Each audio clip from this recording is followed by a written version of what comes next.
तो guys react JS की पिछली वीडियो में हमने देखा कि हम रिएक्ट जेएस को कैसे इंस्टॉल कर सकते हैं अपने लोकल सिस्टम में। तो आज की वीडियो में हम देखने वाले हैं जो रिएक्ट हमने इंस्टॉल किया था ना, उसका जो फोल्डर स्ट्रक्चर है उसको मैं थोड़ा आपको एक्सप्लेन करूंगा ताकि आपके अंदर से वो डर निकल जाए कि इतनी सारी फाइल्स हैं यार इसके अंदर, तो कैसे मैं करूंगा, क्या मुझे याद करना पड़ेगा। तो ये डर मैं आपके अंदर से आज निकालना चाहता हूँ जो कि बिगिनर हैं, जिन्होंने ऐसी बड़े स्ट्रक्चर में काम नहीं किया है, जिन्होंने खाली बेसिक जो है अपना HTML CSS और जावास्क्रिप्ट की फाइल में ही अपनी छोटी वेबसाइट बनाई है। ठीक है, तो उनके लिए क्या होता है, उनके अंदर डर होता है यार कि यार इतना फोल्डर स्ट्रक्चर है, ठीक है, कैसे होगा इसमें। तो वो डर मैं निकाल देना चाहता हूँ। आप समझोगे भी उसके अंदर जितना कुछ मसाला है वो क्या क्या काम के लिए और कौन से हमें यूज़ करने, कौन से हमें यूज़ नहीं करने। ठीक है, तो उससे पहले क्या चाहता हूँ यार, कल की वीडियो में हमने नोट जेएस वगैरह इंस्टॉल कर दिया था, रिएक्ट भी इंस्टॉल किया, बट एक चीज़ जो मैं करना भूल गया, विजुअल स्टूडियो कोड। आपको एक कोड एडिटर चाहिए अपने कोड को लिखने के लिए। ठीक है, तो मैं रिकमेंड करूँगा विजुअल स्टूडियो कोड आप डाउनलोड कर दो। ठीक है, अगर आप कोई और कोड एडिटर यूज़ करते हो जो आपको कंफर्टेबल लगे, आप उसमें ही चिपके रह सकते हो। ठीक है, लेकिन जो बिगिनर है, जिनको नहीं पता है, वो बिना कुछ सोचे सीधा अपने कंप्यूटर में जो है, अपने सिस्टम में जो है विजुअल स्टूडियो कोड डाउनलोड कर दो। और इसमें मैं आज सेटअप करके दिखाऊंगा, कुछ एक्सटेंशन भी आपकी डाउनलोड होगी जिसमें हम, जो कि हेल्प करेगी हमें रिएक्ट एप्लीकेशंस बनाने में। ठीक है, ठीक है, तो सिंपली यार आपको विजुअल स्टूडियो कोड डाउनलोड कर देना है और इंस्टॉल आप कर लोगे, मुझे पता है। ठीक है, और एक ऑप्शन जो होता है इंस्टॉल करते समय वो मांगता है कि टिक करना होता है आपको ऐड टू पाथ में। ओके, तो यहाँ से क्या करोगे आप, जब हमने रिएक्ट जो अपनी एप्लीकेशन है वो जहाँ इंस्टॉल की थी उस डायरेक्टरी को खोलना, राइट क्लिक करना, शो मोर ऑप्शन में आपको ओपन विथ कोड मिल जाएगा। अगर आपको ये नहीं मिलता है तो आपने वो ऑप्शन टिक नहीं किया है, और अगर फिर भी नहीं मिलता है ना, विजुअल स्टूडियो कोड वैसे खोल के यहाँ से आप जो है एक्चुअली ओपन फोल्डर आपको करना है। ठीक है, आपका ये सेम खुल जाएगा। अब आज की वीडियो में मैं इस फाइल स्ट्रक्चर को थोड़ा इलेबोरेट करके आपको बताऊंगा। ठीक है, इसको समझाऊंगा मैं कौन सी चीज़ें क्या काम कर रही हैं, और नेक्स्ट वीडियो से हम इसमें डेवलपमेंट करना शुरू करेंगे और गहराई में देखेंगे चीज़ों को। ठीक है, तो यार यहाँ पे जो है ना, मैंने अपनी विजुअल स्टूडियो कोड की थोड़ी सी सेटिंग चेंज करके रखी हुई है। तो आप लोग क्या कर सकते हो, यहाँ पे देखो, मैंने यहाँ पे जाके मैं अपने जो एक्टिविटी बार है मैं इसको कर सकता हूँ। आपका बाय डिफ़ॉल्ट ही खुल के आएगा। ठीक है, यहाँ से आप जो चीज़ हाइड करनी है वो हाइड करो ताकि आपका फोकस बना रहे कोड में। ठीक है, जो आपको नहीं चाहिए उसको उस समय के लिए हाइड कर दो। तो मैंने अभी के लिए एक्टिविटी बार खोल दिया क्योंकि मैं यहाँ पे आपको थोड़ा दिखा देता हूँ। ठीक है, यहाँ से अगर मैं सेटिंग्स में क्लिक करूँ और यहाँ पे कलर थीम से आप कोई सी भी चूज़ कर सकते हो। ठीक है, बहुत सारी थीम आपको प्रीबिल्ड मिल जाएगी, आप और भी इंस्टॉल कर सकते हो एक्सटेंशन में। यहाँ पर मैं ये वाली थीम यूज़ करने वाला हूँ, मैं यही रहने दे रहा हूँ। ठीक है, और उसी के साथ आप देखो क्या कर सकते हो, आप आओ एक्सटेंशन में। ठीक है, एक्सटेंशन में सबसे पहले आपको एक एक्सटेंशन जो है इंस्टॉल कर देनी है बिना कुछ सोचे। ठीक है, जो कि है ES7 react Redux and snippets. ठीक है, आपको बिना कुछ सोचे इसे इंस्टॉल कर देना है। ये हमारा डेवलपमेंट में काम आएगा, ये हमारे डेवलपमेंट को बहुत फास्ट कर देगा। आपको 2 लाइन, आपको कुछ वर्ड्स लिखने हैं और आपको एक बड़ी सी लाइन सिंटैक्स मिल जाएगी। ठीक है, तो बहुत काम आएगा ये, इसको आपको इंस्टॉल कर देना है। आप चाहो तो बेबल जावास्क्रिप्ट जो है उसको भी कर सकते हो, वो भी ठीक है। ठीक है, इसको भी आप इंस्टॉल कर सकते हो, जरूरी नहीं है, लेकिन अभी के लिए मैं बोल रहा हूँ ES7 Redux react native snippets, इसको आप इंस्टॉल कर देना। ठीक है, और उसी के साथ यार मैं 1-2 एक्सटेंशन और रिकमेंड कर देता हूँ आपको, जो कि है एक प्रीटियर कोड फॉर्मेटर। ठीक है, ये जो आपने कोड लिखा होगा ना उसको फॉर्मेट कर देगा अच्छे से, ये आपको कर लेना है। ज़रूरी नहीं है, मैं अपने तरफ से रिकमेंड कर रहा हूँ क्योंकि ये चीज़ आसान बनाती है हमारे डेवलपमेंट को। ठीक है, आपने कोड में कुछ मैस कर दिया, आप उसे फॉर्मेट कर लोगे तुरंत एक कमांड के साथ ही। ठीक है, और उसी के साथ यहाँ पे मटेरियल आइकन थीम जो मैं यूज़ कर रहा हूँ यहाँ पे, इससे क्या होगा, इससे आपके आइकन दिखेंगे बहुत ही कूल। ठीक है, आपको अच्छे अच्छे आइकन दिखेंगे यहाँ पे अपने फोल्डर्स में, अपनी फाइल्स में। तो ये मैं यूज़ करता हूँ। बाकी एक्सटेंशन में आपको ये इंस्टॉल करना था, और यहाँ से मैं कस्टमाइज लेआउट सेलेक्ट करके एक्टिविटी बार को भी हाइड कर दूंगा ताकि मुझे एक जो है मेरा फोकस बना रहे कोड में और इन फाइल्स में। ठीक है, तो यहाँ पे मैंने ये कर दिया। अब मैं सबसे पहले आपको दिखाता हूँ जो इसके अंदर जितना भी मसाला है उनके एक एक करके उनके बारे में बात करते हैं, कौन से हमें यूज़ करने, कौन से नहीं करने, किसका क्या काम है, इसके बारे में बात करते हैं। ठीक है, तो सबसे पहले यहाँ पे देखो, यहाँ पे आप आपको मैं लास्ट से लेके चलूँ तो यहाँ पे आपको readme.md नाम की एक फाइल मिल जाती है। तो इसमें आपको काम करना है क्या? नहीं, अभी के लिए नहीं करना है। अगर आप कोई कॉम्प्लेक्स प्रोजेक्ट में यानी कि आप रियल वर्ल्ड प्रोजेक्ट में काम कर रहे हो तो बेसिकली आप इसमें सारे इंस्ट्रक्शन देना चाहोगे अपने एप्लीकेशन के, ठीक है, ताकि लोग उसे पढ़ के समझ पाए। लेकिन अभी के लिए हमें नहीं चाहिए, तो मैं इसे बिना कुछ सोचे मैं इसको यहाँ से डिलीट कर सकता हूँ, ठीक है। के साथ अब बात कर लेते हैं यार पैकेज.json की। तो ये पैकेज.json बहुत इंपॉर्टेंट फाइल होने वाली है आपकी, ठीक है। इसमें आप काम करोगे? नहीं, ये ऑटोमेटिकली अपडेट होती रहेगी। काम आपको क्या करना है बेसिकली, इसमें एक स्क्रिप्ट्स नाम का जो है, इसके अंडर आपको कुछ जो कमांड देनी पड़ती है, आपको देने की जरूरत नहीं है, पहले से बिल्ड है। लेकिन अगर आप अपने हिसाब से आप क्या करना चाहो, एडिट करना चाहो तो एडिट कर सकते हो। जैसे कि मैंने आपको रिएक्ट एप्लीकेशन चला के दिखाई थी, अगर मैं लिखूं npm रन स्टार्ट या डायरेक्टली npm स्टार्ट में लिखूं तो ये एप्लीकेशन को स्टार्ट कर दे रहा था। तो ये सारी जो चीज़ें हैं ये हमारी स्क्रिप्ट्स के अंदर है, ठीक है। टेस्ट भी आप कर सकते हो, ऐसे आप बिल्ड भी कर सकते हो, इजेक्ट भी आप कर सकते हो। लेकिन हम किस चीज़ का यूज़ करेंगे मोस्टली? हम मोस्टली करेंगे स्टार्ट का यूज़। तो इसको मैं यहाँ पे चेंज करके स्टार्ट ना करके कुछ और भी इसको नाम दे सकता हूँ बेसिकली, ठीक है। ये आप समझ गए। अब मैं आपको रन करके भी दिखाऊंगा, उससे पहले ये बात कर लेते हैं पैकेज.json के अंदर जितने भी आपके जो एप्लीकेशन है यानी कि आपका जो ये फोल्डर है इसके अंदर जितने भी पैकेजेस होंगे आपके, यहाँ पे वो लिस्ट होंगे, यहाँ पे उनकी एंट्रीज होंगी। यहाँ पे लेजर बनाया कि यहाँ पे इस वर्जन का ये पैकेज इस एप्लीकेशन में आपके इंस्टॉल है, ठीक है। तो ये है बेसिकली इसमें। बाकी इसमें आपको कुछ समझना नहीं है, ठीक है। बाकी इसमें आपको छेड़ने की जरूरत ही नहीं है यार। आप कुछ पैकेज इंस्टॉल करोगे, कैसे करोगे? आप नोड पैकेज मैनेजर का यूज़ करोगे, आप लिखोगे npm इंस्टॉल और जो भी पैकेज आपको चाहिए वो इंस्टॉल हो जाएगा, ठीक है। तो हमने क्या किया था यार, हमने npx क्रिएट रिएक्ट ऐप नाम की एक हमने कमांड चलाई थी ताकि हम अपने सिस्टम में इंस्टॉल कर पाए रिएक्ट। तो उसने क्या किया, तो रिएक्ट असल में ये है क्या? नहीं, ये एक टेम्पलेट है हमारे, ताकि हम रिएक्ट एप्लीकेशन बनाना डायरेक्टली स्टार्ट कर सकते हैं। क्योंकि अगर जो हमने ये सारी चीज़ अगर आप बेस से सेटअप करोगे तो आपके 15 से 20 मिनट ऐसे ही निकल जाएंगे। तो ये देखो ना, तो 15 से 20 मिनट आपको खाली सेटअप करने में निकल रहे हैं, तो कितना बड़ी दिक्कत है। तो रिएक्ट यार ये पैकेजेस हैं हमारे ये सारे, ठीक है। यहाँ पे रिएक्ट डोम आपको मिल जाएगा, रिएक्ट स्क्रिप्ट्स है, रिएक्ट आपको, रिएक्ट तो इंपॉर्टेंट है काफ़ी, ठीक है। और उसी के साथ और भी जो भी चाहिए, ये तो टेस्टिंग लाइब्रेरी है, ठीक है, इनकी ज़रूरत नहीं है। बेसिकली इस सब को सेटअप करने के लिए आपको ज़रूरत नहीं है, इसलिए हमने बेसिक टेम्पलेट का यूज़ किया जो कि हमको प्रोवाइड करती है npx क्रिएट रिएक्ट ऐप करके। सीधा ये टेम्पलेट आपकी डाउनलोड होगी, आप डायरेक्टली एप्लीकेशन अपनी रन कर सकते हो और उसमें डेवलपमेंट करना स्टार्ट कर सकते हो, ठीक है। तो ये बहुत इंपॉर्टेंट बात थी। क्या आपको सीखना है कि आप बेसिक से जो है सेटअप करो? अभी के लिए नहीं सीखना है, अभी के लिए आपको रिएक्ट सीखना है। इन फ्यूचर आप बिल्कुल कर सकते हो, ठीक है, बेसिक से सेटअप करो, लेकिन आप मोस्टली यही यूज़ करोगे, ठीक है। मैं mostly directly npx create react app और मोस्टली लोग यही यूज़ करते हैं यार, ठीक है। तो ये हमने देख लिया, ये हमने समझ लिया पैकेज.json के अंदर हमारी जो जितने भी पैकेजेस होंगे उनकी एंट्रीज होगी।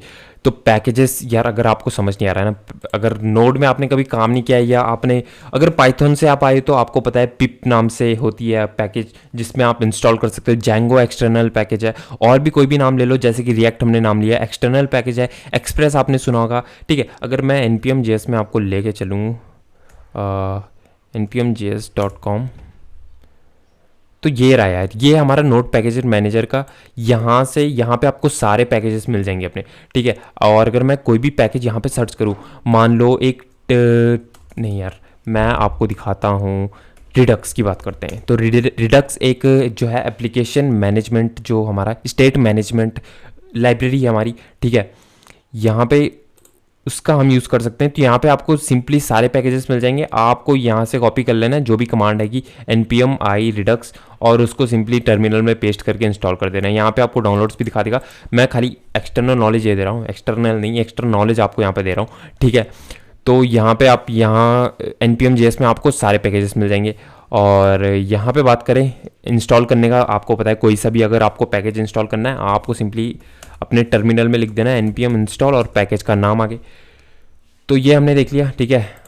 रिएक्ट हमने टेम्पलेट यूज़ की थी, पैकेज.json आप समझ गए, आपको उसमें कुछ काम नहीं करना है, आपको टेंशन लेने की ज़रूरत ही नहीं है उसमें। तो यार मैं ये बिगिनर्स को बता रहा हूँ जिन्होंने ऐसे प्रोजेक्ट्स में काम नहीं किया, यानी कि पैकेजेस वगैरह में काम नहीं किया, जिन्होंने बेसिकली खाली HTML CSS और एक जावास्क्रिप्ट फाइल से अपनी जो है वेब एप्लीकेशन बनाई है, ठीक है।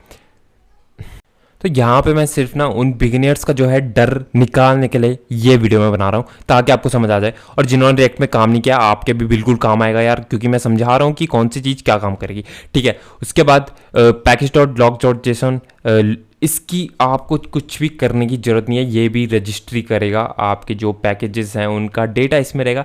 इसको हम खोल के देखने भी नहीं वाले अभी के लिए, ठीक है, इसको हम खोल के भी नहीं देखेंगे। उसके बाद तीसरी बात करें गिट इग्नोर की। यार गिट एक अलग चीज़ है, ठीक है। बेसिकली इसको हम यूज़ करते हैं ताकि हम कौन सी चीज़, जब हम डिप्लॉय के टाइम हम कौन सी चीज़ रखना चाहते हैं गिटहब में, कौन सी नहीं शो करना चाहते हैं, ठीक है, तो इसके काम आएगा। इसको हम देखेंगे क्या, इसकी ज़रूरत नहीं है यार, इसको हम छेड़ेंगे नहीं, ये रिएक्ट का पार्ट नहीं है, ये बता दूं, गिट अलग चीज़ है, ठीक है। और उसी के साथ बात करें नोड मॉड्यूल्स की, तो जितने भी आपके जो पैकेज इंस्टॉल हुए हैं वो इनके अंदर हुए हैं, ठीक है। जितने भी पैकेज बने हैं, इंस्टॉल हुए, इनके अंदर आपको उन सबका डेटा मिल जाएगा। इसको हम खोल के देखेंगे नहीं, इसको भी हम खोल के नहीं देखेंगे, इसकी ज़रूरत नहीं है। अब आखिरी में बचे हमारे दो इंपॉर्टेंट डायरेक्टरी, जो कि है पब्लिक और एसआरसी। तो पहले मैं आपको जो है, चलो एसआरसी में मैं आपको लेके चलता हूँ। तो एसआरसी में अपने सारे कंपोनेंट्स वगैरह, अपनी सारी वेब एप्लीकेशन की जो वैसी फाइल्स हैं, ठीक है, कंपोनेंट्स वगैरह हम इसमें रखने वाले हैं, अपनी सीएसएस की फाइल्स भी इसमें रखने वाले हैं। तो यहाँ पे आपको कुछ फाइल्स पहले से देखने को मिल जाएगी, जो कि है एक app dot C S S, जो उन्होंने थोड़ी सी CSS लिख के दिखाई है। अब मैं एक काम करता हूँ, मैं आपको जो है रिएक्ट एप्लीकेशन स्टार्ट करके मैं दिखाता हूँ। यहाँ पे मैं सिंपली लिख दूंगा npm स्टार्ट, ठीक है। npm रन स्टार्ट भी लिख सकते हो, npm स्टार्ट भी लिख सकते हो, आपका डेवलपमेंट सर्वर खुल जाएगा, ठीक है। और ये आपकी एप्लीकेशन को सर्व करेगा लोकल होस्ट कोलन 3000 में, ठीक है। तो यहाँ पे देखो मेरी रिएक्ट एप्लीकेशन जो है स्टार्ट हो गई है। अब यहाँ से इन्होंने पहले से कुछ CSS लिख के रखी है, ठीक है, वो है इसमें। और उसी के साथ बात करें ऐप डॉट जेएस में, तो ऐप डॉट जेएस में यार आपको देखो जो कोड यहाँ दिख रहा है ना, यहाँ से आपकी ऑप्शन आप यहाँ से स्टार्ट करो, आपको ब्राउज़र में अपने दिख जा रहा है। अगर मैं यहाँ पे कुछ चीज़ चेंज करता हूँ, जैसे कि यहाँ पे लिखा है एडिट SRC शॉर्ट, ठीक है, यहाँ पे मैं क्या करता हूँ, मैं यहाँ पे लिख देता हूँ, मैं यहाँ पे लिखूँगा यार रिएक्ट कोर्स इन हिंदी, ठीक है। मैं इसको सेव करूँगा, वापस अपने ब्राउज़र में चलूँगा, तो यहाँ पे इसको अपडेट हो जाना चाहिए था, ठीक है, हो गया। थोड़ा इसने टाइम लिया, लेकिन ये खुद से अपडेट हो गया, आपको रिलोड करने की ज़रूरत नहीं है, ठीक है। जैसे आपका लाइव सर्वर काम करता है, अगर आपने किया हो तो बेसिकली आपका ये जैसे आप चेंजेस करोगे इसमें रिफ्लेक्ट हो जाएगा आपका, ठीक है। आपको वापस से सेव करके, सेव तो करना पड़ेगा फाइल्स में, लेकिन रिलोड करने की ज़रूरत नहीं है एप्लीकेशन को, ठीक है। और उसी के साथ यहाँ पे आपने देख लिया, यहाँ पे हम अपनी एप्लीकेशन बनाएंगे, कंपोनेंट्स वगैरह इसमें रेंडर करेंगे, अलग से फोल्डर में हम कंपोनेंट्स रखेंगे अपने। तो ये आपने देख लिया ऐप डॉट जेएस में हम यहाँ डेवलपमेंट करना शुरू करेंगे, ठीक है, ऐप डॉट जेएस से भी।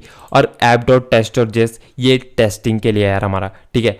तो अभी के लिए इसकी ज़रूरत नहीं है हमें, टेस्टिंग हम देखते हैं आने वाली वीडियोस में, क्या पता मैं आपको टेस्टिंग भी बता दूं थोड़ा करके, उसके लिए खाली एक वीडियो की ज़रूरत है, उसमें मैं आपको टेस्टिंग बता दूंगा, ठीक है। अभी के लिए मैं इसे डिलीट कर रहा हूँ, पहले हम सीखेंगे रिएक्ट। इसी के साथ इंडेक्स डॉट CSS, ये भी CSS फाइल है, इसमें भी कुछ अनोखा नहीं है, बस बेसिकली ये है, ठीक है। जो इंडेक्स डॉट जेएस है वो वाली CSS फाइल हम यहाँ इंपोर्ट कर रहे हैं, तो इसकी CSS खाली इसी जो है इसी में लगेगी, ठीक है। तो इसके अंदर जो भी अगर इसके चाइल्ड जो होंगे ना, देखो कंपोनेंट यार क्या होता है, जैसे कि इंडेक्स डॉट जेएस को आप एक इंपॉर्टेंट फाइल समझ लो, इसको एक इंपॉर्टेंट फाइल समझो, मोस्ट इंपॉर्टेंट कह लो अभी के लिए रिएक्ट में, ठीक है। इसके अंदर हम जो ऐप डॉट जेएस है वो हम रेंडर करा रहे हैं यहाँ पे डिटेल में बताऊंगा मैं आपको, आने वाली वीडियो में डिटेल में बताऊंगा, अभी के लिए मैं आपको ओवरऑल आइडिया दे रहा हूँ बेसिकली, ठीक है। यहाँ पे आपको ये चीज़ जो है रेंडर हो के मिलती है, इसके अंदर आपको मिलती है। तो ऐसे ही हम कंपोनेंट्स के साथ करेंगे, जैसे ऐप अलग बन गया, इसी के जैसे हम दूसरा कंपोनेंट भी बना सकते हैं, ठीक है, और उसको ऐप में शो कर सकते हैं, या वापस से इंडेक्स डॉट जेएस में अपने शो कर सकते हैं। तो ये बेसिकली होने वाला है, कंपोनेंट्स बेस्ड आर्किटेक्चर यही है, ठीक है। ये हमने देखा, यहाँ पे हमने CSS फाइल हम अपनी ऐसे इंपोर्ट कर सकते हैं, जो कि है index.css, यहाँ पे इंपोर्ट की गई है, हाँ ये रही इंपोर्ट index.css। इन जो है ES6 के सिंटैक्स की भी हम बात करेंगे, उसकी भी आपको टेंशन लेने की ज़रूरत नहीं है।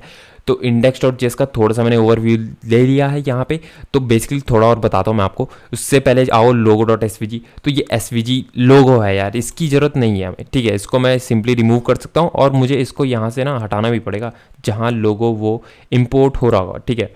अगर मैं app.js में जाऊँ, ठीक है, यहाँ पे लोगो इम्पोर्ट हो रहा था, तो मैं इसको हटा देता हूँ अभी के लिए, मैं इसको सेव करूँगा तो यहाँ से बेसिकली जो ये लोगो है मेरा ये हट जाएगा, लोगो इज़ नॉट डिफाइंड। तो मैं यहाँ पे कहीं रेंडर कर रहा हूँ ऑफ कोर्स, लोगो ओके ये रहा, ठीक है। इसको मैं हटा दूंगा यहाँ पे और बेसिकली मैं इस इमेज कंपोनेंट को ही हटा दूंगा। आने वाली वीडियोस में हम डिटेल में देखेंगे, ठीक है। लोगो मैंने हटा दिया, उसकी आपको ज़रूरत नहीं है। रिपोर्ट वेब वाइटल्स की बात करें तो यार आपका जो रिपोर्ट वेब वाइटल्स है ये आपको हेल्प करेगा आपकी एप्लीकेशन की परफॉर्मेंस मीज़र करने में, ठीक है। तो इसको क्या करते हैं, इसको हम रहने देते हैं।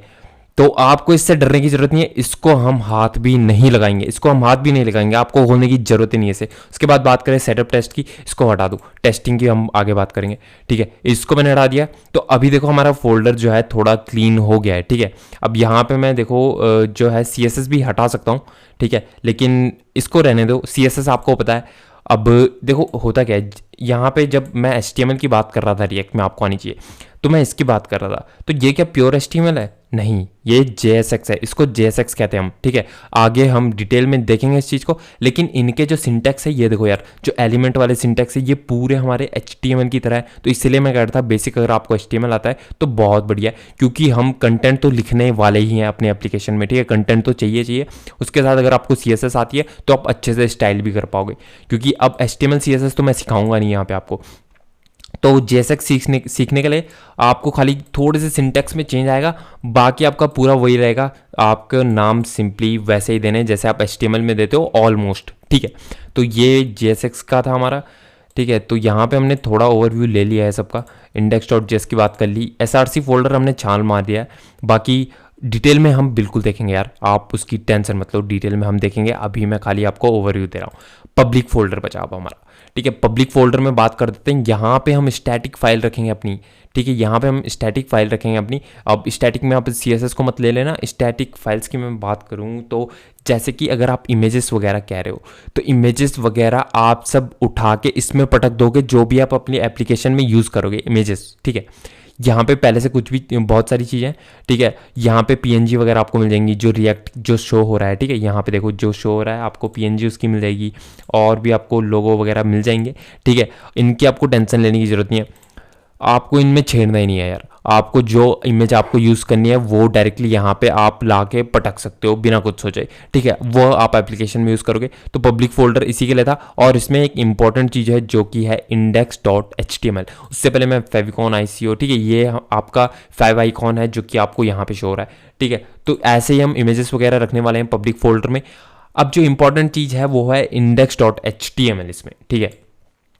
तो ये जो है ना, ये बहुत इंपॉर्टेंट फाइल है, HTML की हमारी फाइल है। अब मैं जो कमेंट्स वगैरह यार यहाँ से हटा देता हूँ ताकि आपको एक फ्रेम में सारा कुछ नज़र आए।